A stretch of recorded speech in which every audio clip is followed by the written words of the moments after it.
Suspect in this double homicide that killed 2 students. The chief saying there that he hopes it can start bringing closure. He said that the officers have worked endless hours since January 30th, that the case never lost momentum and never went cold. They did not go into details, but also thanked the community, saying it was the community that helped make it possible for this arrest. They're still looking for more information on this case. Mayor Katie Wilson emphasized the need for gun prevention. We also know that there will now be dedicated officers patrolling the Rainier Beach High School area before, during, and after school hours to not only bring more safety, but also to build trust and relationships. We'll be right back.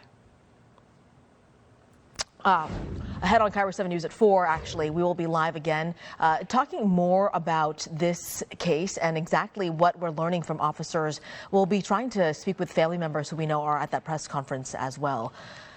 Another homeless camp in Seattle, it is now gone. We're talking with a man who tells us that they were told exactly what was going to happen leading up to the sweep and what wasn't going to happen.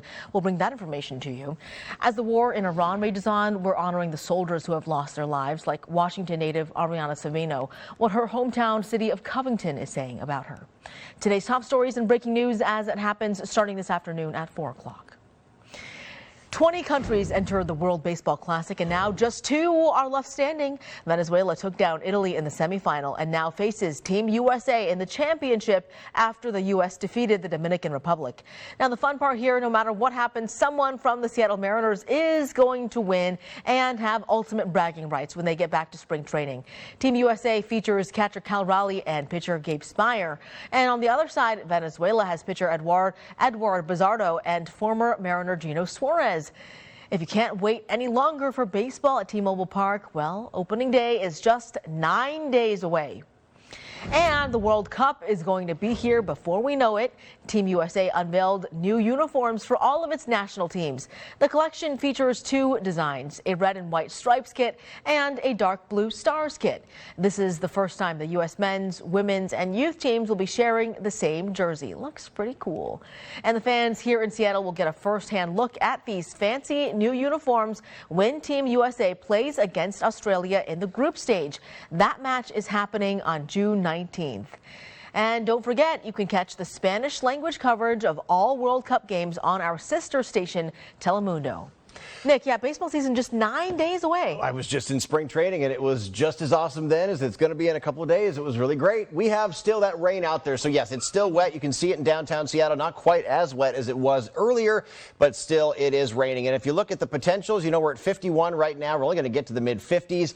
We still have that chance to get upwards of 1 inch to 2.5 inches total, considering what we've already had and what we're going to have. The mountains could get up to between 4 to 6, 4 to 7 inches of rain. And look, Hoquiam has had almost 1 3/4 inches just since midnight. The rest of us have been about 1/4 inch to about 0.4 inches. Pinpoint Storm Tracker does show you that rain is a little more consolidated south and east of Seattle, Tacoma, and Olympia. It's going to hold like this and taper off a little more until later today when it should pick back up again. In fact, look, the Pinpoint Future Track matches that. But then watch by, say, around 5. It's not bad. It's just starting to increase again. Then it picks up overnight.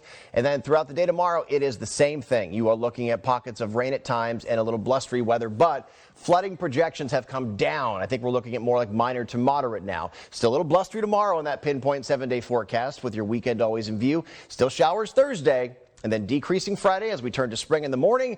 And then this weekend, you might have a sprinkle Saturday morning. Otherwise, though, the weekend looks great with some sun. Yeah, looking forward to that. Me too. All right. Thanks so much for trusting Kiro 7 News. We'll see you the next time news breaks and again at 4 o'clock. Kiro 7 News is live, local, in-depth, 24/7. Log on to KIRO7.com and download the Kiro 7 News and weather apps.